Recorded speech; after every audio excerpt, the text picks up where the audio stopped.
ప్రభునందు దేవుని సంగమా, గడిచిన రాత్రంతయు దేవుడు మనందరినీ కృపాక్షేమంతో కాచి కాపాడి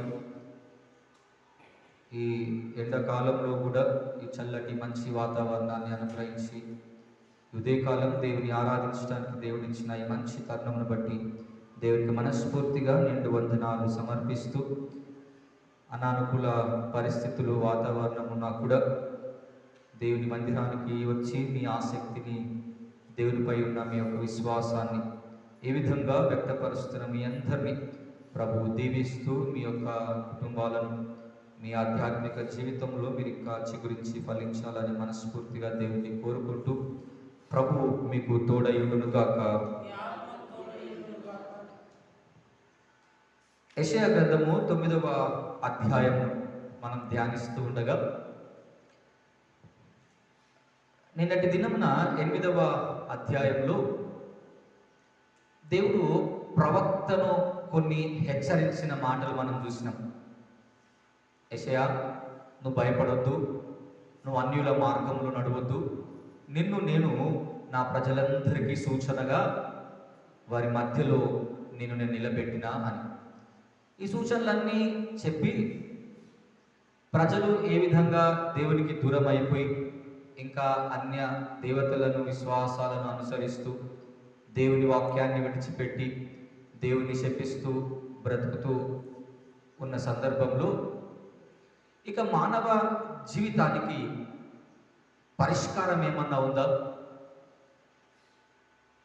అంటే, ఈ ఆహాజు పరిపాలనలో దేవుడు యెషయా ప్రవక్త ద్వారా తన రాజ్య పరిపాలన స్థాపన కొరకు లేదా మెస్సయ్య యుగం కొరకు ఆయన ప్రవచిస్తూ ఉన్నప్పుడు మానవ పరిస్థితి ఎలాంటిది? ఒకవేళ మీకు 9వ అధ్యాయాన్ని జాగ్రత్తగా చదివితే గనక మన పరిస్థితి ఏందో మనకు అర్థమవుతుంది. అంటే మనం ఎలా ఉన్నాం, మనం చేసిన దాన్ని బట్టి మనం ఎలాంటి ప్రతిఫలాన్ని అనుభవిస్తున్నాం, అవన్నీ చూస్తే కనుక ఈ 9వ అధ్యాయాన్ని 2 భాగాలుగా మనం చేయొచ్చు. అంటే మనం చదివిన పాఠ్య భాగంలో మొదటి 7 వచనాలు గనక చూస్తే గనక దేవుని సార్వభౌమ అధికారం అని కనబడుతుంది. లేదా ఏమనొచ్చు అంటే దేవుని రాజ్య పరిపాలన. ఆ రాజ్య పరిపాలన ఎలా జరగబోతుంది, ఆ రాజ్య పరిపాలన ఎవరు చేస్తారు, అది ఎంతకాలం ఉంటుంది అనే 3 మాటలు ఆ మొదటి 7 వచనాల్లో మనం చూస్తాం. అయితే మన పరిస్థితి ఏమై ఉంది, దేవుని రాకకు ఆ ఉద్దేశం ఏమై ఉంది అని మనం ఆలోచిస్తే కనుక, మీరు మొదటి నుంచి చదివితే మీకు ఈ పదాలు కనబడతాయి. ఏంటియో తెలుసా? వేదనకరమైన దేశం, చీకటిలో నడుచు ప్రజలు, మరణ ఛాయలో నడుచు ప్రజలు, బానిసలుగా బ్రతుకుతున్న ప్రజలు. ఇప్పుడు మానవ పరిస్థితి ఏంటిదో తెలుసా? వేదన, ఆయాసము, బానిస బ్రతుకులు, చీకటి. మంచి అనే పదం ఎక్కడ కూడా కనబడటం లేదు. ఇంత భయంకరమైన పరిస్థితిలో బ్రతుకుతున్నప్పుడు, మనల్ని మనం రక్షించుకోలేనప్పుడు, మనకి మనం సహాయం చేసుకోలేనప్పుడు, మనం తోటి వారికి సహాయం చేయలేని పరిస్థితిలో బ్రతుకుతూ ఉన్నప్పుడు 9వ అధ్యాయం ప్రారంభ పదం ఏంటో తెలుసా? అయినను అంటే మీరు ఎంత దేవునికి వ్యతిరేకంగా బ్రతికినా, ఇక మా జీవితాలు ఇంతే, మమ్మల్ని ఎవ్వరూ ఆదరించరని మీ ఆశలన్నీ పోయినా, ఇక మా పాపాన్ని బట్టి మమ్మల్ని ఎవ్వరూ రక్షించలేరని నువ్వు కుమిలిపోయినా, వాక్యం అంటా ఉంది, అయినను దేవుడు నీ జీవితంలో, నా జీవితంలో, ఈ సర్వ మానవాళి జీవితంలో ఒక కార్యాన్ని చేయాలని ఆశపడ్డాడు దేవుడు. అందుకే ఈ మొదటి పాఠ్య భాగంలో చివరి లైన్ ఏంటిదో తెలుసా? యెహోవా ఆసక్తి ఇది చేస్తుంది. అంటే నీ ప్రార్థన కాదు, నీ భక్తి కాదు, నీ విశ్వాసం కాదు, నువ్వేదో మంచి పనులు చేస్తున్నావు అని కాదు. అంటే నిన్ను బట్టి ఈ కార్యం జరగదు, గుర్తుపెట్టుకోండి.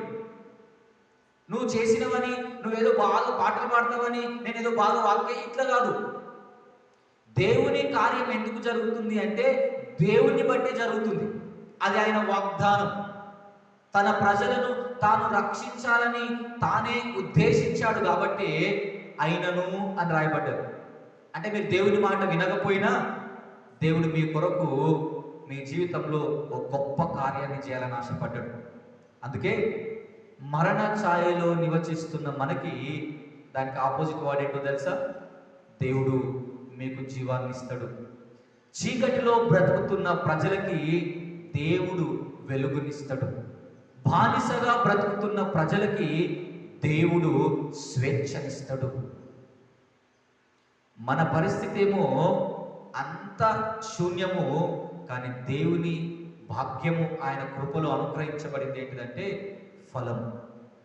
అందుకే మొదటిది ఎవరి మధ్యలో జరిగిందయ్యా ఈ ప్రవచన నెరవేర్పు అంటే సర్వ మానవాళి పాపములో బ్రతుకుతున్నప్పుడు ఆయన ఈ కార్యాన్ని చేసినాడు.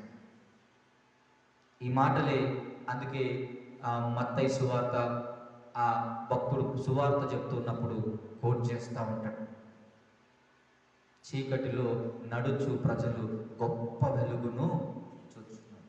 చూడండి, చీకటిలో నడిచింది ఎవరు అంటే మనందరం. పాపంలో బానిసగా బ్రతికింది ఎవరయ్యా అంటే మనందరం. కానీ దేవుని గొప్ప భాగ్యం ఏంటి అంటే ఆయన వెలుగు, ఆయన జీవం, ఆయన మహిమ, ఆయన అనుగ్రహించిన స్వేచ్ఛ, సంతోషం, సమాధానం ఆయన ద్వారా మనం పొందుకుంటున్నాం ఈరోజు. అయినను మన బ్రతుకుల్ని మార్చటానికి వచ్చిన దేవుడు. ఎంత భయంకరమైన పాపంలో ఉన్నా దేవుడు మనల్ని ప్రేమించి తన కృప చూపించి మనం రక్షించాలనుకున్న దేవుడు. మరి ఇంత రక్షణ కార్యం చేయాలనుకున్నప్పుడు ఎవరా రక్షకుడు? ఎవరైనా అనే దానికి మనం అదే 9వ అధ్యాయము 6వ వచనాన్ని మనం చదివినాం. ఎవరు చేస్తారయ్యా ఈ అద్భుత కార్యాలన్నీ? ఎవరు మా జీవితంలో ఈ రక్షణ భాగ్యాన్ని కలిగించేవారు ఎవరు అంటే రాయబడ్డ మాట ఏంటో తెలుసా? మనకు ఒక శిశువు పుడతాడు. ఆ శిశువు ఎవరో తెలుసా? దేవుని కుమారుడు. పుట్టింది శిశువే, కానీ ఆయన ఎవరో తెలుసా? దేవుని కుమారుడు. మనకు కుమారుడు అనుగ్రహింపబడెను. అనుగ్రహింపబడెను అంటే బాగా ప్రార్థన చేసినామని కాదు. దేవుడే తన ఉచితమైన కృపలో మనకి బహుమానంగా ఇచ్చిండు దేవుడు. ఆ దేవుని కుమారుడు, ఆ రెండు పదాల్ని నేనేమంటానంటే, మొదటిది మనకు శిశువు పుట్టెను అనేది సువార్తల్లో దేవుణ్ణి సంబోధిస్తూ రాయబడ్డ రెండు మాటలు. ఆయన మనుష్య కుమారుడు, మరియకు పుట్టినాడు కాబట్టి మనుష్య కుమారుడు, ఆయన శిశువు పుట్టెను. కుమారుడు అనుగ్రహించబడెను, దానికి ఇచ్చిన టైటిల్ ఏంటంటే ఆయన దేవుని కుమారుడు. అందుకే son of man, son of God అని రెండు పదాలు వాడినాం దానికి మనం. అంటే ఆయన దైవత్వాన్ని, ఆయన మానవత్వాన్ని రెండిటిని కూడా ఆయన చూపించినట్టు. ఆయన వ్యక్తిత్వాన్ని మాట్లాడుతూ ఆయన ఆశ్చర్య కార్యాలు చేస్తాడు, ఆయన అద్భుతాలు చేస్తాడు, ఆయన సర్వ మానవాళికి సమాధానం అనుగ్రహిస్తాడు, ఆయన నిత్యము నివసించే దేవుడని ఆ 5 లక్షణాలను మనం ధ్యానిస్తాం. ఆశ్చర్యకరుడు, ఆలోచనకర్త, బలవంతుడైన దేవుడు, నిత్యుడగు తండ్రి, సమాధానకర్త. ఆయనలో ఉన్న ఈ గొప్ప లక్షణాలన్నీ, ఆయన ద్వారా మనం చూడబోతున్న దైవత్వాన్ని మనం ఈరోజు ఆయన కొరకు నిరీక్షణతో ముందుకు కొనసాగండి అని. అది ఎవరు చేస్తారు అనే దానికి ఆ దేవుని కుమారుని గురించిన వివరణ కింద చివరి వచనంలో ఆయన రాజ్యము ఇక అంతం లేకుండా ఉంటది అని చెప్తూ 7వ వచనం చివరి భాగం చూడండి, చివరి లైన్ మనం చదువుతాం. సైన్యములకు అధిపతియగు యెహోవా ఆసక్తి కలిగి దీనిని, అంటే ఇక నీ ప్రమేయం ఏమి దేవునికి అవసరము లేదు, నీ సహాయం ఏమి దేవునికి వద్దు. ఇక నువ్వు తిరగవని డిసైడ్ అయిపోయి, నువ్వు మారవని అర్థం చేసుకొని ఇక నీ కొరకు దేవుడే ప్రారంభించిన కార్యం ఇది, దేవుడే తలపెట్టిన కార్యం ఇది. నువ్వు అనుకొని ఆలోచించి ఇలా జరుగుతుంది అని అనుకోలేవు ఎప్పుడు. కానీ దేవుడు తనను బట్టి తన ప్రజలకు, అబ్రహాముకు లేదా దావీదుకు నిత్యము నీ సింహాసనం స్థాపిస్తా నేనని, నీ కుమారులో లేదా నీ వంశంలో ఎప్పటికీ ఒకరు ఉంటారు అని దేవుడు చేసిన ఆ వాగ్దానాన్ని నెరవేర్చటానికి ఆ దేవుడే దిగి వస్తా ఉన్నాడు. అది మొదటి భాగం. దేవుని కృపలో మనం ఏమేమి పొందుకుంటున్నామో చూస్తూ ఉన్నాం మొదటి 7 వచనాల్లో. ఇక చివరి భాగము 8 నుంచి 21 వరకు చూస్తే కనుక, మొదటిదేమో దేవుడు తన కృపలో మనకి ఏమేమి అనుగ్రహిస్తున్నాడో చూస్తున్నాం. మరి నెక్స్ట్ ఏం చేస్తున్నాడు దేవుడు? రెండో భాగం ఏంటో తెలుసా? దేవుని కోపాన్ని చూస్తాం మనం. మొదటిదేమో ఆయన కృపను చూపించినాడు, రెండోది ఇప్పుడు ఆయన కోపాన్ని చూపిస్తూ ఉన్నాడు. దేవునికి పదే పదే కోపానికి కారణం ఏంటిదో తెలుసా? ఆయన కోపానికి కారణం ఒకటే, మనుషులు పాపము చేస్తూ బ్రతుకుతున్నారు. వేరే దేని మీద ఆయన కోపం కాదు. మనమేదో మనకు నచ్చిందని జరిగిందని, నాకు నచ్చినవి చేసిలేరని చిరాకు పడి కోపపడి మన స్వార్థం కొరకు చేసినట్టు కాదు దేవుని కోపం. ఆయన పరిశుద్ధుడు. ఆ పరిశుద్ధమైన కోపం దేని మీద అంటే పాపం మీద. అందుకే మాటి మాటికి ప్రజలు పడిపోతున్నప్పుడు, ప్రజలు దేవునికి దూరమైనప్పుడు పదే పదే దేవుడు తన ప్రవక్త ద్వారా, తన వ్యక్తుల ద్వారా, ఆయా పరిస్థితుల ద్వారా, ఆయా సందర్భంలో అనేక మార్లు ఎందుకు హెచ్చరించినాడు అంటే మీరు పాపం నుంచి మరలుకోవాలని. మీరు ఆలోచించండి, దేవుడు ఒకవేళ మనందరిని శిక్షించాలి అంటే గనక ఆయన భూలోకానికి మానవుడుగా దిగి వచ్చి శిలువ పైన మరణించకుంటే చాలు, మనం ఏం చేయకపోయినప్పుడు నరకమే వెళ్ళేటోళ్ళం. అవునా? కానీ దేవుడు ఎందుకు దిగి వచ్చినాడు? మన పాపాలన్నీ తీసేయటానికి, శిక్షించటానికి కాదు.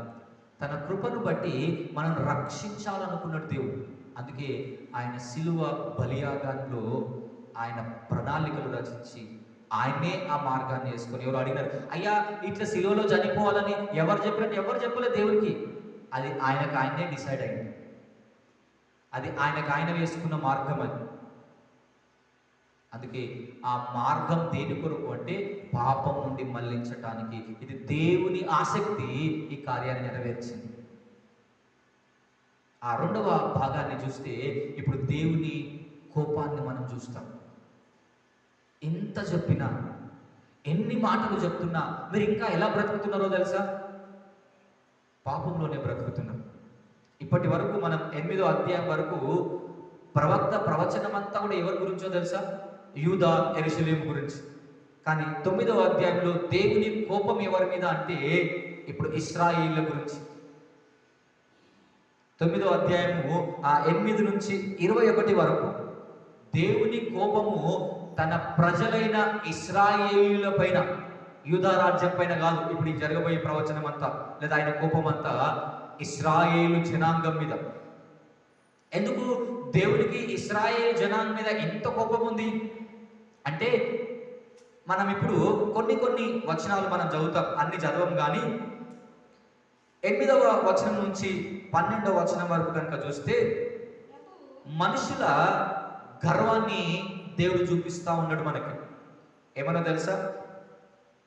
గడిచిన అంటే ఈయన పరిపాలనకు ముందు దేవుడు తన ప్రజలను సరిదిద్దాలని ఆయా రాజ్యాల నుంచి కొందరు రాజులను పంపించి యుద్ధం చేయించినప్పుడు, కొంచెం నాశనం అయినప్పుడు దేవుని వైపు తిరగకుండా వీళ్ళు ఏమనుకుంటారో తెలుసా? ఇప్పుడు చూడండి, వాళ్ళు అనుకున్న మాటలు మనం ఒకసారి చదువుదాం. 10వ వచనం మనం చదువుదాం.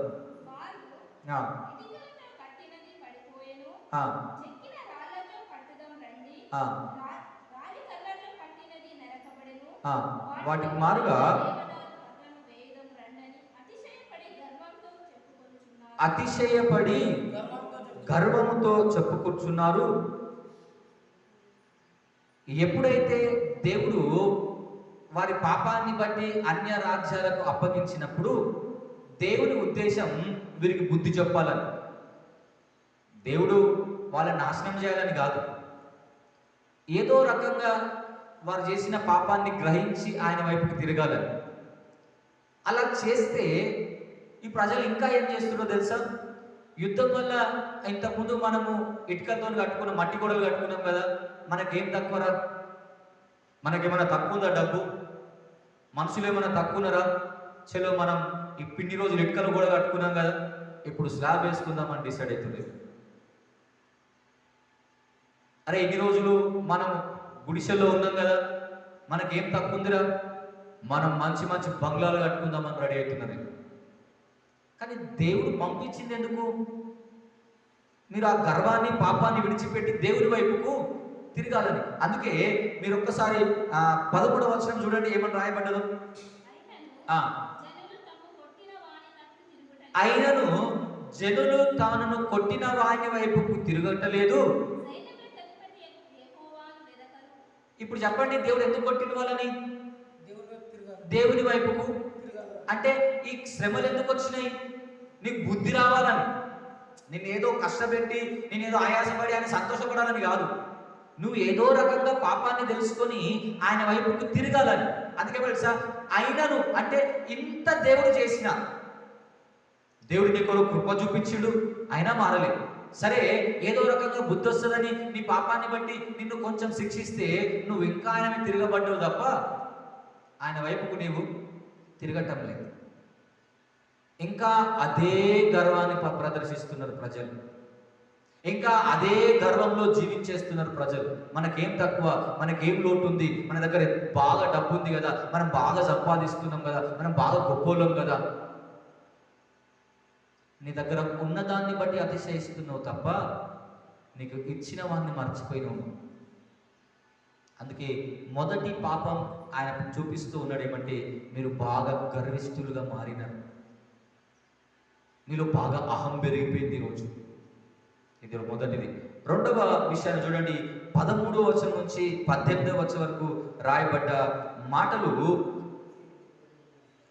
మీకు క్లుప్తంగా చెప్పాలి అంటే కనుక, ప్రజల భక్తిహీనత రోజు రోజుకు పెరుగుతూ ఉంది. మొదటిదేమో గర్వంతో వారు బ్రతుకుతా ఉన్నారు. రెండవది రోజు రోజుకి భక్తిహీనత రెచ్చిపోతా ఉన్నారు అందులో. అందుకే ఏమంటున్నారు తెలుసా? భక్తిహీనత చెప్పడానికి ఆయన ఒక చిన్న మంట ఎట్లా అగ్ని అడవినంతా తగలబెట్టుకుంటూ వెళ్ళిపోతుందో, రోజు రోజుకు మీ భక్తిహీనత అంత పేటరేగిపోతుంది. రోజు రోజుకి ఒక చిన్న అగ్గిపుల్ల వేసినాం అనుకోండి, ఆ మంట ఎలా అయితే మెల్లమెల్లగా వ్యాప్తి చెందుతుందో అలా రోజు రోజుకి మీ భక్తిహీనత పెరుగుతుందే తప్ప మీరు ఒక్కరోజన్నా దేవుని వైపుకు తిరిగిన వారు కాదు. పలుమార్లు మిమ్మల్ని దేవుడు దర్శించినా, పలుమార్లు దేవుడు మీ పాపాన్ని చూపించినా మీరు భక్తిహీనత మాత్రం విడిచిపెట్టడం లేదు. మీరు ఆ మాటలు చూడండి, ఒకసారి మనం చదువుదాం ఆ 18వ వచనాన్ని. ఒకసారి 17 చదువుదాం. వారందరూ భక్తిహీనులు దుర్మార్గులై ఉన్నారు, ప్రతి నోరు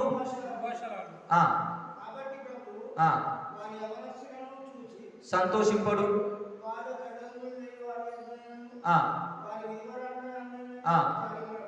ఏమని రాయబడ్డదో తెలుసా? యాక్చువల్గా వాక్యం ఏమిటో తెలుసా? దేవుడు ఎవరి పక్షాన ఉన్నాడు?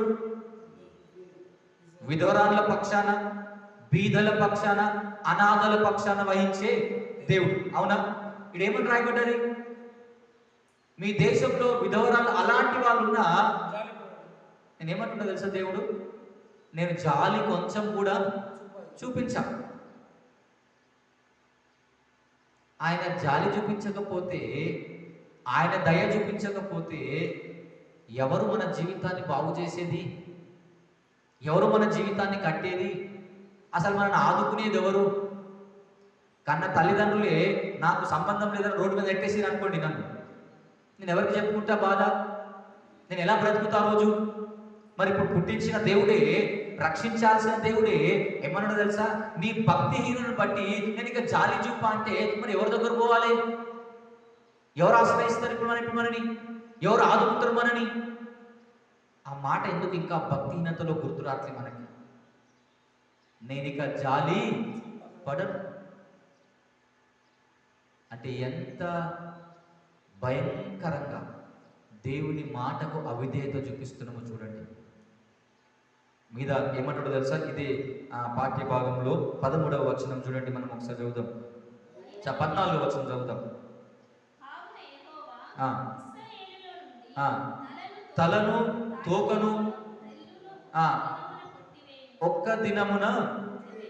తలను తోకను అంటే అర్థమేంటో తెలుసా? ముందు నుంచి లాస్ట్ దాకా ఒక్కరిని వదిలిపెట్టాడంట దేవుడు. అన్న ధనికులు ఉన్నారు, బీదవాళ్ళు ఉన్నారు, విధవరాళ్ళు ఉన్నారు, అందరు ఉన్నారు. అంటే ఒక జంతువు కుక్క అనుకోండి, తల ప్రారంభమైతే తోక ఎండ్. అంటే మనం అంటాం కదా ఆది నుంచి. సో ఇశ్రాయేలు ప్రజల్లో ఆది నుంచి అంతం వరకు ఎవ్వరి మీద జాలి చూపించలేదు దేవుడు. ఎందుకొరకు? కారణం ఏంటిది? నీ భక్తిహీనత. నువ్వు చేయాల్సినవి చేయక, చేయకూడనివన్నీ ప్రతిరోజు చేస్తూ గుడికొచ్చి పాటలు పాడుతూ ఉంటే దేవుడు ఏమంటాడో తెలుసా? నేను నీ మీద జాలి చూపించను. నువ్వు రోజంతా ఇష్టం ఉన్నట్టు తిరిగి రాత్రి లేచి ప్రార్థన చేసుకొని దేవా నేను పాపం చేసిన క్షమించు అని ఏదో నామకార్థంగా చేస్తే నేను అలాంటి వారిపైన జాలి చూపించను. నీకు నచ్చినట్టు బ్రతికేసి ఏదో ఆదివారం గుడికి వచ్చి ప్రార్థనలో కొద్దిసేపు సమయాన్ని గడిపేసి కొద్దిసేపు ప్రార్థన చేసి మళ్ళా పోయి ఇష్టం ఉన్నట్టు బ్రతికితే నేను నీ పైన జాలి చూపించను. అది భక్తిహీనత. అలా బ్రతకొద్దు అని దేవుడు ఇశ్రాయేలు ప్రజలను హెచ్చరిస్తా ఉన్నాడు. ఇది రెండోది. ఇప్పుడు మూడవ చివరి విషయాన్ని మనం చూద్దాం. 19 నుంచి 21 వరకు మనం చూస్తే కనుక ప్రజలు ఎంత ఉన్నా కూడా ఇంకా ఏం చేస్తున్నారో తెలుసా? ఒకరి మీద ఒకరు యుద్ధాలు అంటే ఒకరి మీద ఒకరు రెచ్చిపోతూ పగ కలహాన్ని రేపుకుంటూ ఒకరిని ఒకరు భక్షించుకుంటా ఉన్నారు. అంటే వాదములతో, యుద్ధాలతో, గొడవలతో వారి జీవితాల్ని గడిపేస్తూ ఉన్నారు. మీరు ఆ పాఠ్య భాగంలో ఒక్క వచనాన్ని మనం చూద్దాం. చూడండి, 20వ వచనం చదువుదాం.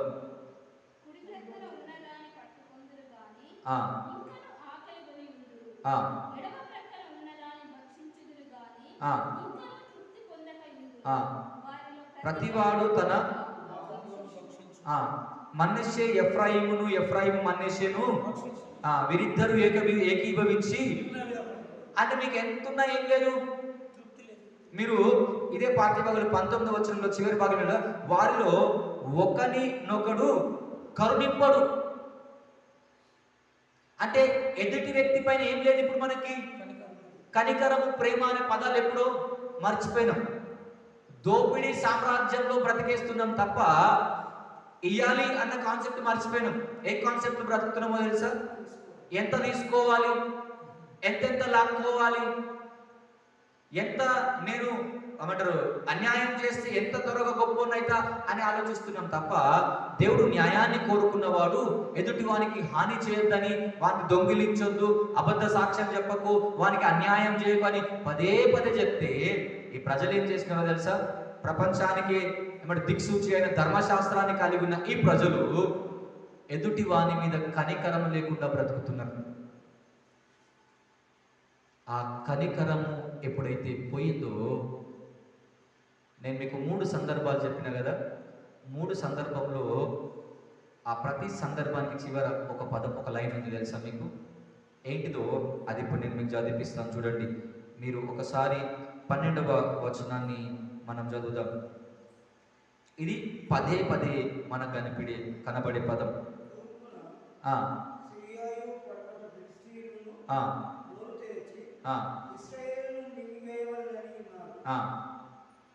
ఇప్పుడు కంటిన్యూషన్ చదవండి. ఇలాగు జరిగినను ఆయన కోపము చల్లారలేదు. ఏంటిదో తెలుసా? మీకు అర్థమవుతుందా రెండు పదాలు? ఇంత అంటే మీరు పాపం చేస్తున్నారు కదా, దేవుడు కృప చూపించి రక్షిస్తానని మీరు మారలేదు.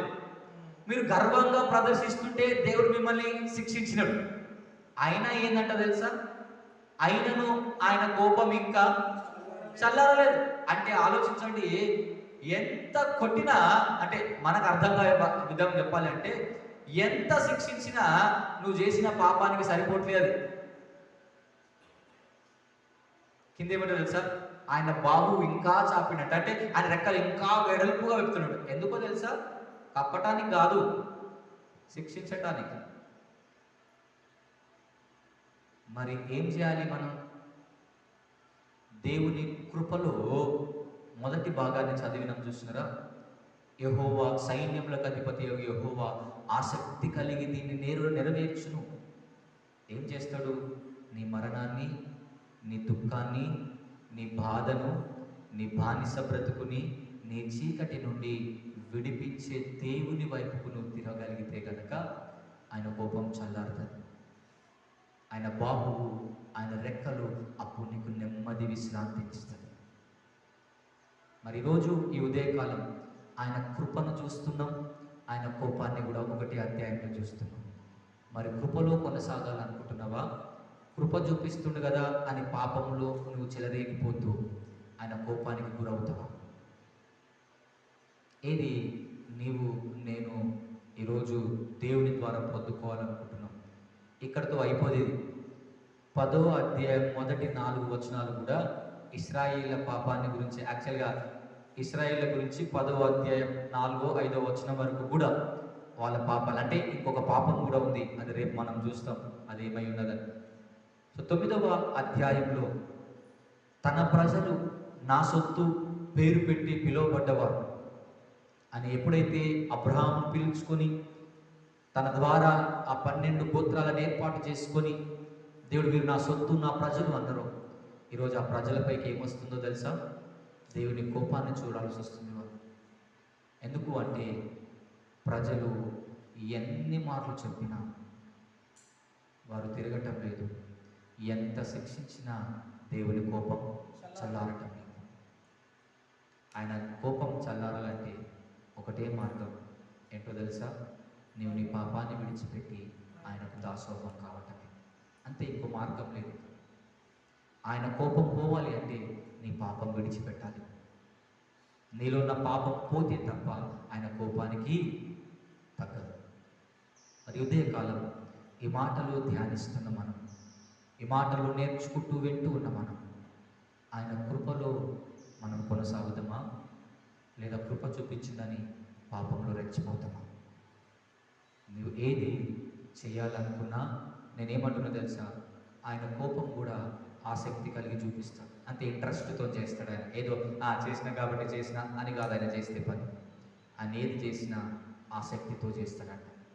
మరి నీ మీద దేవుడు ఏం చూపించాలని ఆశపడుతున్నావు? నీ మీద దేవుడు ఎలా ప్రవర్తించాలి, నీ పట్ల ఎలా ఉండాలని నీవు ఆశించినావు నీ దేవుడు? ఒకవేళ బాగుపడాలి అనుకుంటే మనకు శిశువు పుట్టినను మనల్ని రక్షించడానికి, ఆ శిలువలో ఆయన బలియాగమైంది, ఆయన ప్రాణార్పణం పెట్టింది మనల్ని విమోచించటానికి, స్వేచ్ఛ పరులుగా మార్చటానికి. అలా బ్రతుకుతూ ఆయన కోపం తగ్గి మనందరం పవిత్రులుగా బ్రతకటానికి దేవుని కృపా సన్నిధి మనందరికి తోడై ఉండి నడిపించును గాక. ఆమేన్. తలలు వంచి ప్రార్థన చేద్దాం.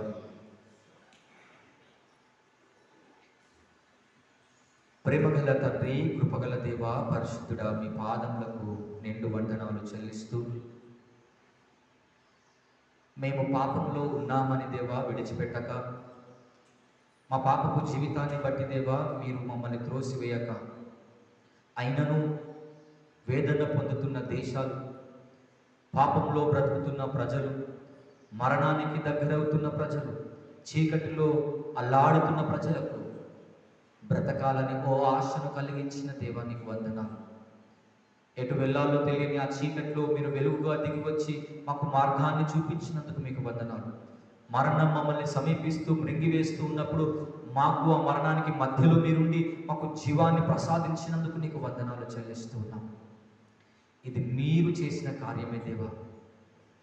మేము మంచివారమని కాదు, మేము భక్తి పరులమని కాదు, మేము ప్రార్థనా పరులమని కాదు దేవా.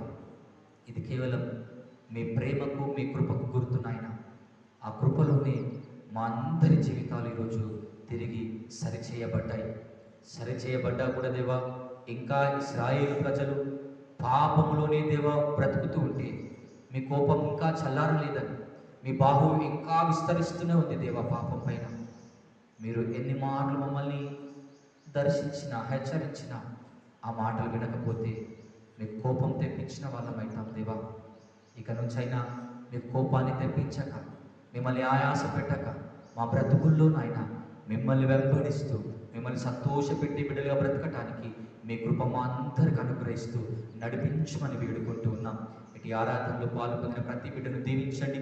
వారి జీవితాలలో దేవ మీరుండి మీ కోపం నుండి తప్పించబడి మిమ్మల్ని సంతోషపెట్టే ప్రవర్తన మేమందరం కలిగి ఉండటానికి సహాయం అనుగ్రహిస్తూ నడిపించమని వేడుకుంటూ ఉన్నాం. ఈ దినం నుంచి దేవా 10th క్లాస్ బిడ్డలందరూ దేవా ఆ బోర్డ్ ఎగ్జామ్స్ రాస్తూ ఉండగా నాయన మీరే తోడుగా ఉండండి. మీరే జ్ఞానం వివేకం అనుగ్రహించండి. గడిచిన సంవత్సరం అంతా దేవా వారు కష్టపడి చదివిన దానికి ఇప్పుడు దేవా వారు పరీక్షింపబడుతూ ఉండగా ఆ పరీక్షల్లో ప్రతి ఒక్కరూ దేవా మంచిగా అటెంప్ట్ చేసి టైంని యూటిలైజ్ చేసుకుంటూ దేవా ఎగ్జామ్స్ రాసి మంచి మార్క్స్తో పాస్ అయ్యి భవిష్యత్తులో ఉన్నతమైన స్థితిలోకి ఎదగటానికి మీరే సహాయం ప్రతి ఒక్కరికి అనుగ్రహిస్తూ నడిపించమని వేడుకుంటూ ఉన్నాం. మీరే తోడుగా ఉండండి. ఆ బిడ్డలందరికీ మీరు సహాయం అనుగ్రహిస్తూ భయమంతా దూరపరిచి నెమ్మది సమాధానం అనుగ్రహించమని వేడుకుంటూ ఉన్నాం. మీరే దేవా సంఘాన్ని దీవిస్తూ బలపరుస్తూ నడిపించమని, తిరిగి దేవా ఈ స్థలం నుంచి దేవా మా పని పాటలోకి ఈ లోకంలోకి వెళుతూ ఉండగా మేము విడిచేది స్థలాన్ని మాత్రమే తప్ప మిమ్మల్ని కాదని, మీ సన్నిధిని కాదని గుర్తెరుగుతూ మీరు ఈ లోకంలో మమ్మల్ని నడిపిస్తూ నిలబెట్టి మీరు మహిమ పొందుమని, ఈ దినమంతటికి కావలసిన మీ నడిపింపు మీ సహాయం మాకు అనుగ్రహించమని యేసు నామములో ప్రార్థిస్తున్నాము తండ్రి, ఆమేన్. పరలోకమందున్న మా తండ్రి, నీ నామము పరిశుద్ధపరచబడును గాక, నీ రాజ్యం వచ్చును గాక, మీ చిత్తం పరలోకమందు నెరవేరుచున్నట్టు భూమి యందు నెరవేరును గాక. మా అనుదిన ఆహారం నేడు మాకు దయచేయము. మా ఇళ్ళ అపరాధులు చేస్తున్న వారిని మేము క్షమించిన ప్రకారం మా అపరాధులను క్షమించుము. మమ్మల్ని శోధనలోనికి ఏకాదశి నుండి తప్పించుము. ఎందుకనగా రాజ్యము, శక్తియు, మహిమయు నిరంతరము నీవై ఉన్నవి. ఆమేన్. మన పరమ తండ్రి అయిన దేవుని ప్రేమ, లోకరక్షకుడైన యేసుక్రీస్తు ప్రభుల వారి కృప, పరిశుద్ధాత్మ దేవుని అన్యోన్య సహవాసమును సకల ఆశీర్వాదములు ఇటు ఆరాధనలో పాలు పొందిన మనందరికీ, రాలేకపోయిన సంఘమంతటికి కూడా దేవుని కృపలో మనందరినీ ఆయన రక్షిస్తూ ఉన్నప్పుడు పాపాన్ని విడిచిపెట్టి పరిశుద్ధతలో ముందు కొనసాగుటకు ఆయన రక్షలో, ఆయన అనుగ్రహించిన రక్షణలో మనందరం నిలబడుటకు ఆయన నడిపింపు, ఆయన సహవాసం, ఆయన సన్నిధి సదాకాలం తోడైయును గాక. ఆమేన్.